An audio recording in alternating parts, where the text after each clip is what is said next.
السلام علیکم دوستو، ہمارے چینل کو لازمی سبسکرائب کر لیں اور ویڈیو اگر اچھی لگے تو لائک اور شیئر بھی کریں۔ اس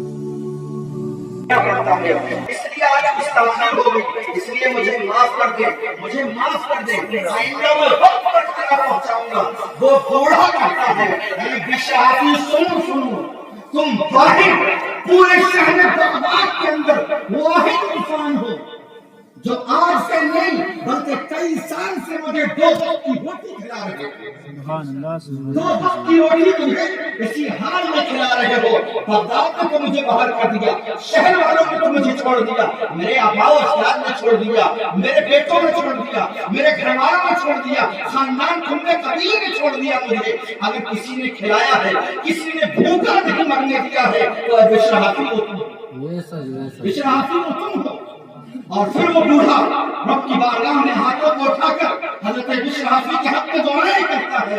حضرت بشرحافی کہتے ہیں چچا جان، میں کوئی خدمت نہیں کر رہا ہوں آپ کی، میں تو اللہ کے مخلوق سے محبت کر رہا ہوں، اور اسی محبت کا اجر اللہ نے مجھے اتنا دیا ہے، اتنا دیا ہے کہ میں جس راستے سے گزر جاتا ہوں جانور اس راستے کو غلیظ نہیں کیا کرتے، جانور اس راستے پر پیشاب نہیں کیا کرتے ہیں، جانور اس راستے کو آلودہ نہیں کیا کرتے ہیں۔ اگر یہ مقام مجھے رب کی بارگاہ سے ملا ہے تو مجھے میری نمازوں سے نہ ملا، میرے روزوں سے نہ ملا، میری تصویر سے نہ ملا، میرے درود و سلام سے نہ ملا ہے۔ اگر یہ مقام مجھے ملا ہے تو اس لیے ملا ہے کہ میں اللہ کی جو مخلوق ہے اس مخلوق کی خدمت کیا کرتا ہوں۔ اللہ والے ایسے۔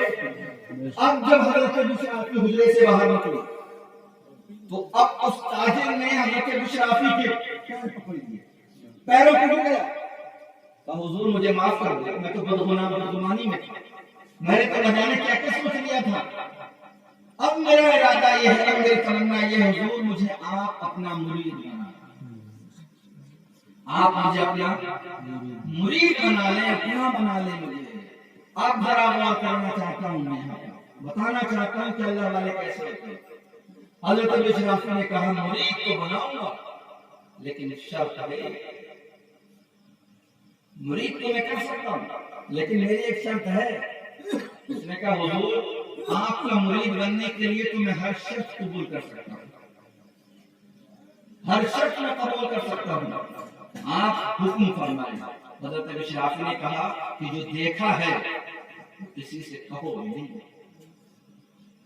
جو دیکھا ہے وہ بغداد جا کر، شہر جا کر اپنے علاقے محلے میں دوست احباب سے بتاؤ گے نہیں کہ بشر سنتیں چھوڑ کر آتا ہے تو اللہ والوں کی خدمت کیا کرتا ہے، یہ بتاؤ گے نہیں۔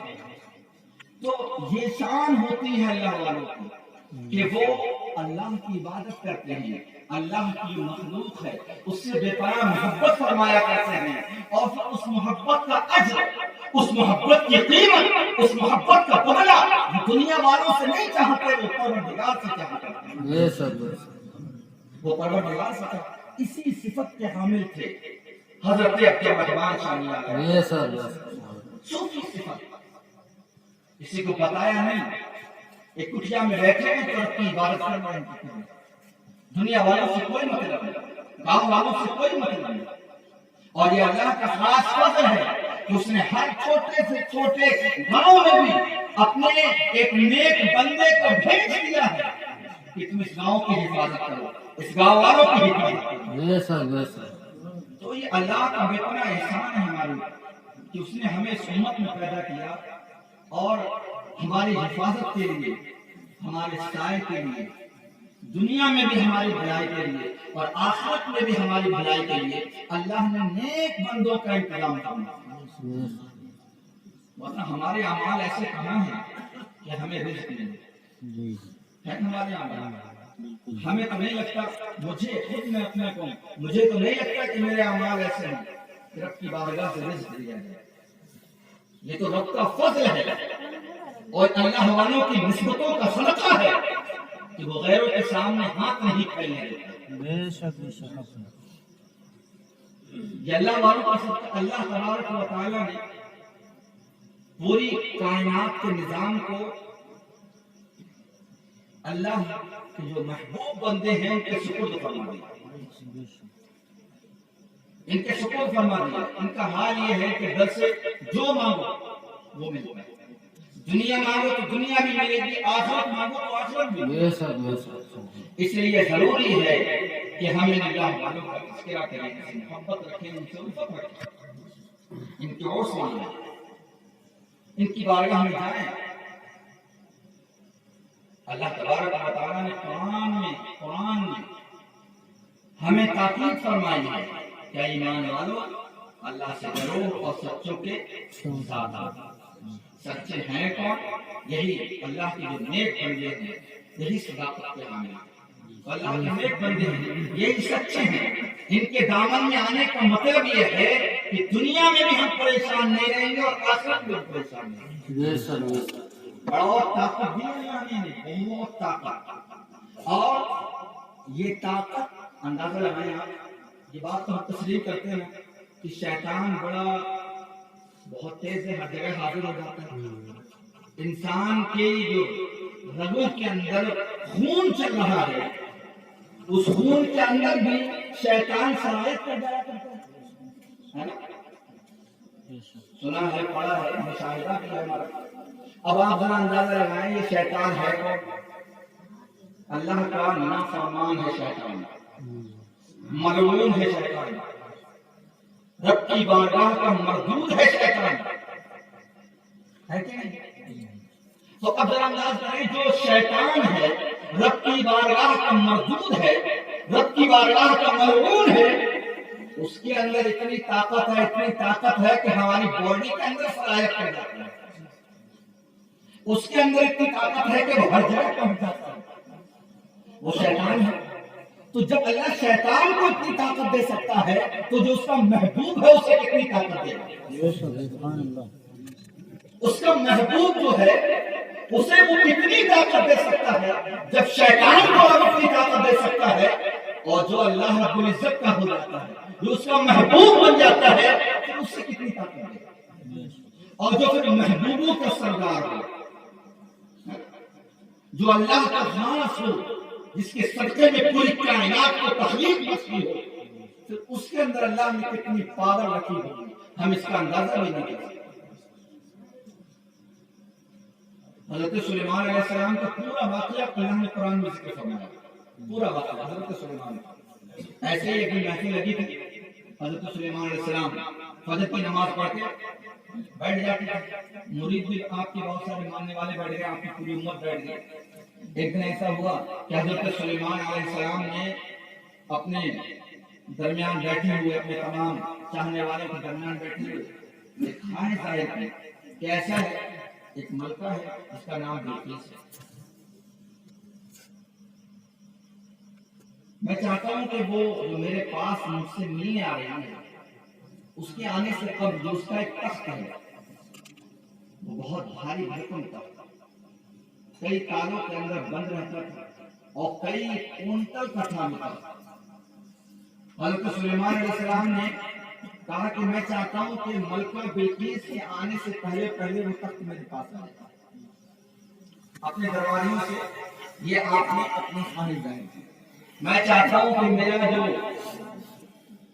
میرے پاس جو ملکہ بلقیس آ رہی ہے وہ آئے اور اس کے آنے سے پہلے وہ تخت میری بارگاہ میں آ جائے۔ جب آپ نے یہ آرزو ظاہر کی تو آپ کے درمیان میں سے ایک جن کھڑا ہوا،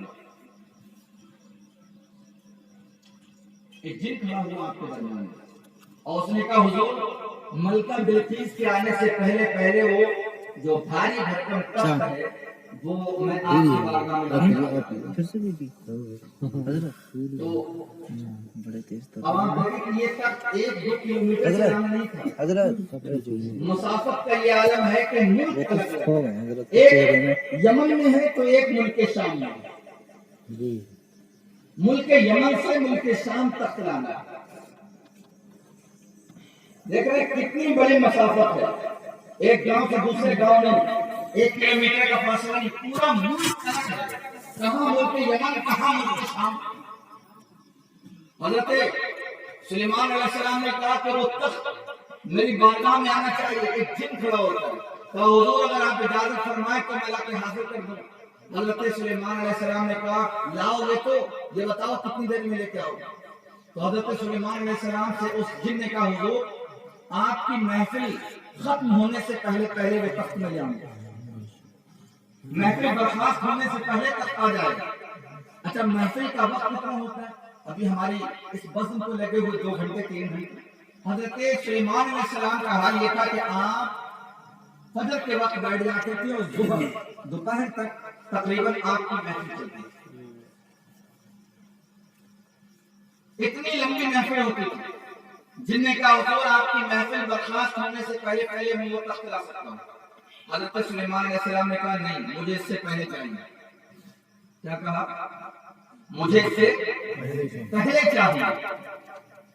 اب جو شخص کھڑا ہوتا ہے قرآن کہتا ہے اب جو کھڑا ہوا وہ جن نہیں تھا بلکہ وہ اللہ کا ایک نیک بندہ تھا. اس کے پاس کتاب کا علم تھا. وہ کتاب جو کتاب حضرت سلیمان لے کر آئے جو صحیفہ حضرت سلیمان لے کر آئے اس صحیفے کا علم تھا اس کو. اور پورے صحیفے کا بھی علم نہیں تھا بلکہ بعض صحیفے کا اسے علم تھا. پوری توجہ چاہتا ہوں اگر یہ نقطہ سمجھنا ہے.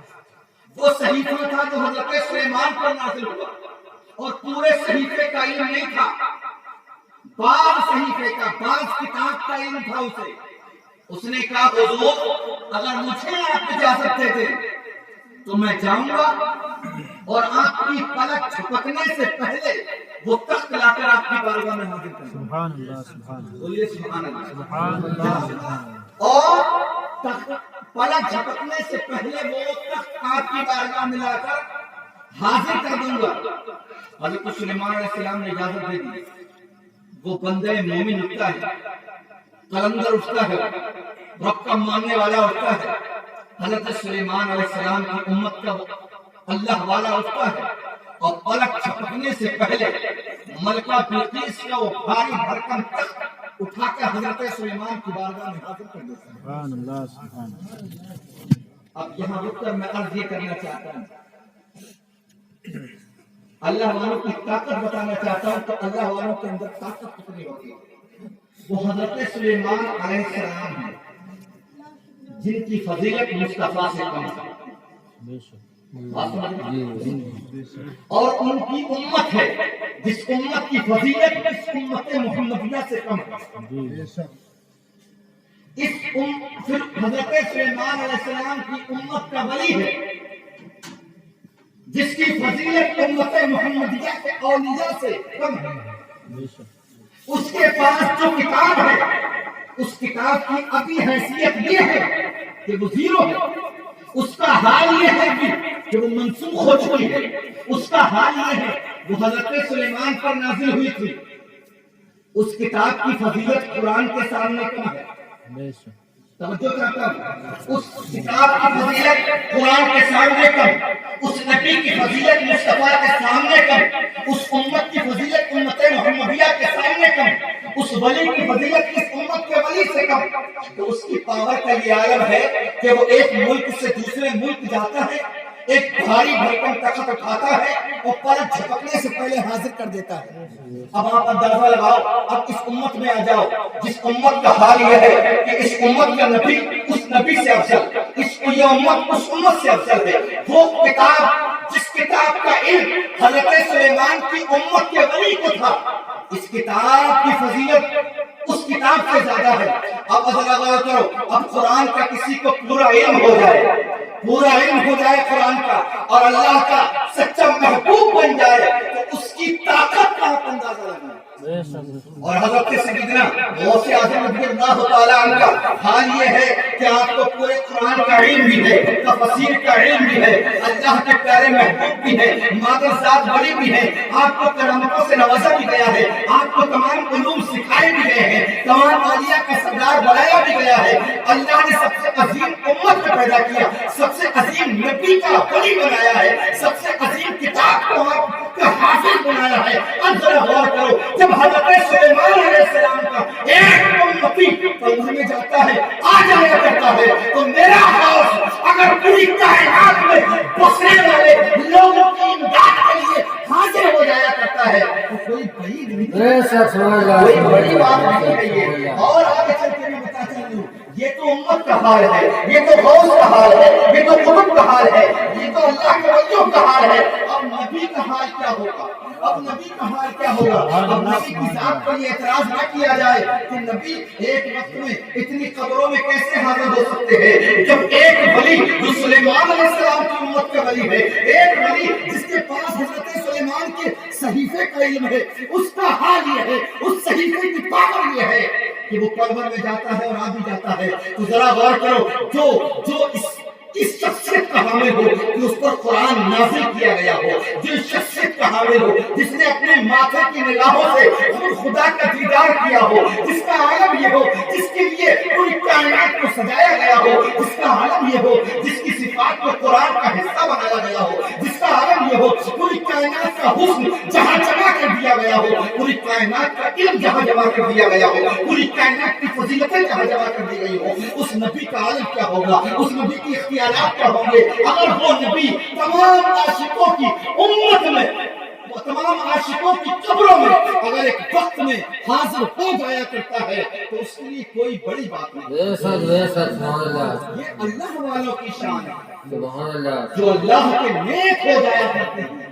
اللہ تبارک و تعالیٰ نے اتنی پاور دیتا ہے, اتنی پاور دیتا ہے کہ جو تمہاری قسمت میں بھی نہیں ہے اگر وہ دعا کر دیں تو اللہ انہیں وہ چیزیں بھی عطا فرما دے. یہ اللہ والوں کی پاور. اس لیے اللہ والوں کے عرس منانا, اللہ والوں کا جشن منانا, اللہ والوں کے تذکرے کرنا یہ بہت ضروری ہے, بہت ضروری ہے. بڑا اللہ رب العزت نے یہ جو ہمیں دیے ہیں چنندہ کا روئے زمین جو آج اپنی جگہ قائم ہے انہی لوگوں کی دین ہے. ورنہ ہماری نمازیں, ہماری تسبیح, ہمارا علم, ہماری ریاضتیں اس لائق نہیں ہے. یہ اللہ والوں کی شان ہے کہ آسمان سے پتھر نہیں برس رہے. یہ اللہ والوں کی دین ہے کہ زمین پھٹتی نہیں. یہ اللہ والوں کی دین ہے کہ آسمان سے پانی برستا ہے. ورنہ ہمارے اعمال کا یہ حال ہے کہ اگر ہم پچھلی امتوں کو دیکھیں اٹھا کر, قرآن میں تذکرہ ہے, میرے گھر کی کوئی کتاب نہیں, قرآن میں تذکرہ ہے جن گناہوں کی وجہ سے اللہ نے پوری بستیوں کو پلٹ دیا, جن گناہوں کی وجہ سے اللہ نے آسمان سے پتھروں کی بارش کروائی, جن گناہوں کی وجہ سے اللہ تبارک و تعالیٰ نے پوری نسلوں کو نیست و نابود کر دیا, جن گناہوں کی وجہ سے اللہ تبارک و تعالیٰ نے پوری قوم کو برباد کر دیا, وہ تمام گناہ آج اس امت کے اندر پائے جاتے ہیں. کون سا گناہ ہم نہیں کرتے؟ ہر گناہ کرتے ہیں. جھوٹ ہمارے اندر آ, زنا ہمارے اندر آ, چوری ہمارے اندر آ, حسد ہمارے اندر ہے, کینہ ہمارے اندر ہے, دنیا کا لالچ ہمارے اندر ہے.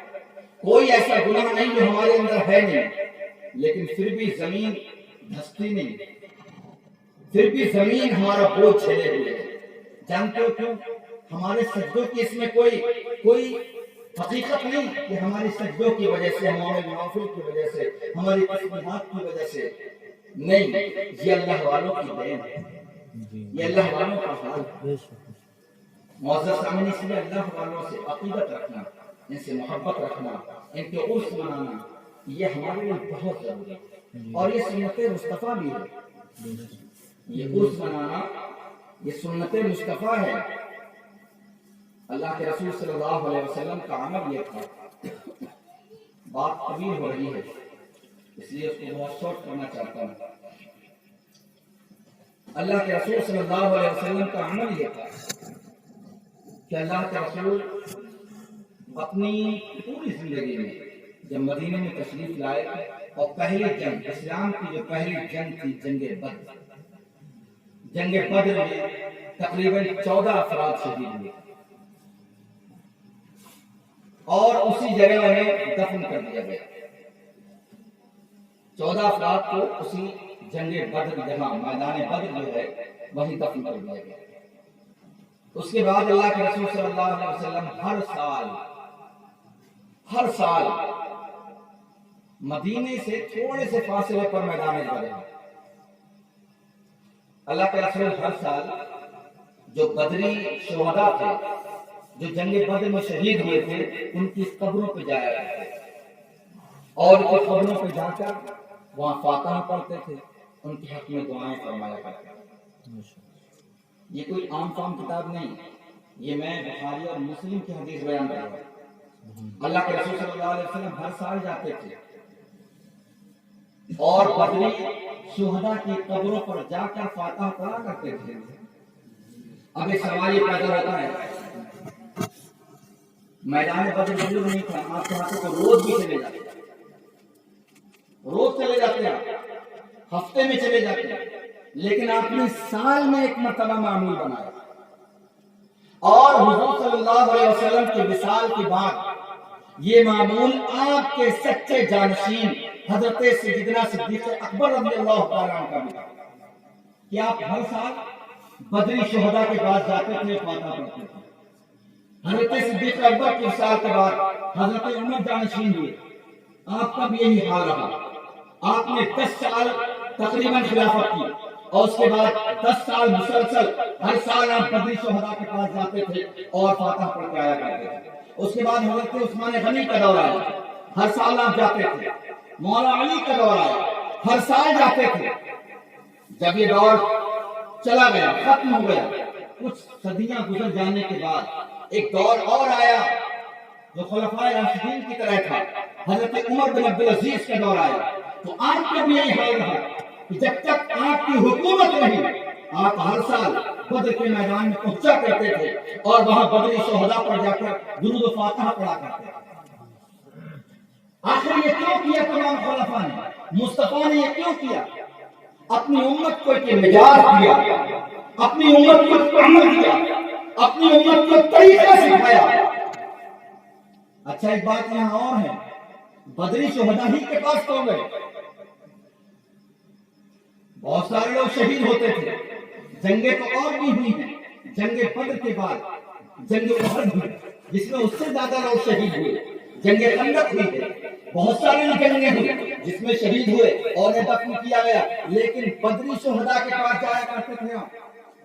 اس کی وجہ یہ تھی کہ تمام شہداء میں اگر سب سے زیادہ کنہیں شہداء کو فضیلت حاصل ہے تو وہ فضیلت بدری شہداء کو حاصل ہے۔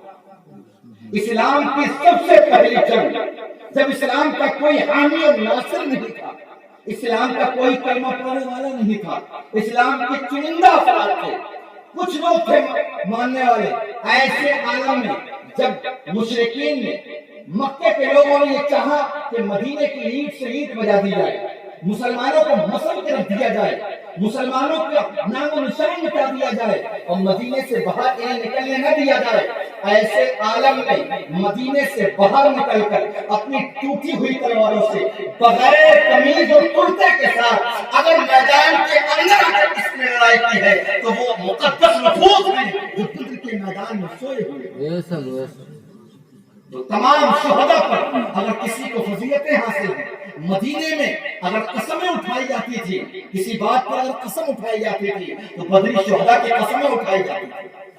وہ لوگ جو بدر میں شہید ہوئے تھے ان کے گھر والوں کا حال یہ تھا کہ لوگ ان کے گھر والوں سے اپنے سروں پر ہاتھ رکھوانے آیا کرتے تھے کہ تمہارا بچہ بدر کے میدان میں شہید ہوا ہے، تمہارا شوہر بدر کے میدان میں شہید ہوا ہے، تمہارا باپ بدر کے میدان میں شہید ہوا ہے۔ اور جو لوگ بدر کے میدان میں نہ جا پائے تھے ان صحابہ اکرام جو بدر کے میدان میں نہ پہنچ پائے اور اچانک لڑائی ہو گئی تو بعد میں وہ لوگ رویا کرتے تھے کہ مولا ہمیں یہ مقدس دن دیکھنا نصیب نہیں ہوا۔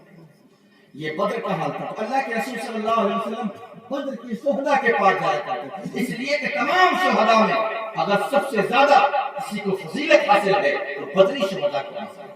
تو اللہ کے رسول صلی اللہ علیہ وسلم بدری شہداء کے پاس جاتے ہیں تو اپنی امت کو ایک مجاز دیا، اپنی امت کو ایک مجاز دیا، اپنی امت کو ایک طریقہ سکھایا، ایک عمل دیا کہ اے لوگوں سنو، تمہارے علاقے میں، تمہارے محلے میں جو سب سے صالح انسان ہے، جو سب سے نیک انسان ہے، جو اللہ والا ہے، جسے پورا گاؤں، جسے پورا علاقہ، دیکھیے کسی کے کہنے سے کوئی ولی نہیں ہوا کرتا، اللہ جسے نوازے وہی ولی ہوا کرتا ہے، اور جب اللہ کسی کو ولی بنا دیا کرتا ہے، جب اللہ کسی کو نیک بنا دیا کرتا ہے تو اس کی محبتیں پھر اللہ اپنی مخلوق کے دلوں میں ڈال دیتا ہے، اپنی مخلوق کے دلوں میں ڈال دیتا ہے، پھر تمام مخلوق اسے اللہ والا کہتی ہے۔ تو ہمیں یہ مزاج دیا کہ تمہارے گاؤں میں، تمہارے محلے میں، تمہارے علاقے میں جو اللہ کے نیک بندے ہیں، جنہیں پورا سماج نیک کہتا ہے، جنہیں پورا علاقہ نیک کہتا ہے، جن کی ولایت پر رب کی مہر لگ چکی ہے، تم ان کی بارگاہ میں سالانہ ایک مرتبہ جایا کرو۔ یہی مزاج ملا ہمیں مصطفیٰ کے عمل سے، یہی ہمیں مزاج ملا۔ اور یہ ہے کیا؟ عرس ہے کیا اصل میں؟ عرس یوں سمجھیے کہ جب اللہ والوں کا انتقال ہوتا ہے تو ان کی ملاقات مصطفیٰ جان رحمت سے ہوا۔ تمام مومنین کی ملاقات ہوتی ہے، لیکن تمام مومنین کے عمل ایک سے نہیں ہوتے۔ ہمارے تمہارے عمل اس لائق کہاں ہیں جو اللہ والوں کے عمل ہیں؟ تو اللہ والوں کے جو عمل ہوتے ہیں وہ اتنے پاکیزہ ہوتے ہیں کہ قبر میں جا کر مصطفیٰ جان رحمت کا دیدار ہوتا ہے، دیدار کی لذت سے آشنا ہوتے ہیں اللہ والے، اور اس کے بعد پھر رب کے یہاں سے یہ فرمان آتا ہے کہ یہ میرا محبوب ہے، میرا خاص بندہ ہے، اسے سلا دیا جائے ایسے جیسے کہ دلہن سویا کرتی، اسے ٹچ نہ کیا جائے، سبحان اللہ، اسے ٹچ نہ کیا جائے، یہ میرا ہے، ارے یہ میرا ہے، یہ میرا ہے۔ اس کا حال یہ ہے، اس کا حال یہ ہے کہ یہ تو راتوں کو اٹھ کے مجھے یاد کیا کرتا تھا، راتوں کو اٹھ کر اس نے میری عبادتیں کی ہیں، یہ تو راتوں رات نہیں سوتا تھا۔ اس کا حال یہ تھا۔ مصطفیٰ جان رحمت اس کے عشق پر ضمانت دیتے ہوئے آئیں گے کہ پوری پوری رات اٹھ کر اس نے مجھ پر درود بھیجا ہے، یہ میرے ہی عشق میں تو مچلتا تھا، میرے ہی دیدار کے لیے تو تڑپتا تھا، یہ تو یہی دعائیں کرتا تھا، مولا اپنے حبیب کا دیدار کرا دے، مولا اپنے حبیب کا دیدار کرا دے۔ آج قبر میں اس کے حبیب سے اس کی ملاقات ہو گئی ہے، تو اس کے لیے یہ بارات کا دن ہے، اس کے لیے یہ بارات کا دن ہے، اس کے لیے عذاب کا دن نہیں ہے، اس کے لیے شادی کا دن ہے۔ اس لیے اسے اب یہ پروانہ ملا ہے، اسے یہ بشارت ملی ہے، اسے خوشخبری سنائی گئی ہے کہ اللہ والے تو ایسے سو جا جس طریقے سے دلہن سوتی ہے، اس طریقے سے دلہن سویا کرتی ہے۔ تو معزز سامعین، اللہ والے سے سو جائے گا۔ اور آپ دیکھتے ہیں کہ ابھی یہ موجودہ وقت میں حال یہ کہ شادیاں ہوتی ہیں، اور شادی کے ہر سال کے بعد ہم کیا کرتے ہیں؟ شادی کی اسی تاریخ پر ہم کیا کرتے ہیں؟ سالگرہ مناتے کہ نہیں؟ ابھی گاؤں میں اتنا ماحول نہیں ہے، لیکن شہروں میں یہ ماحول ہے۔ شادی کی سالگرہ ہم مناتے ہیں، اس میں کرتے کیا ہیں؟ پھر وہی اہتمام، پھر وہی اپنے لحاظ سے۔ تو شادی کی ہم سالگرہ منایا کرتے ہیں ہر سال،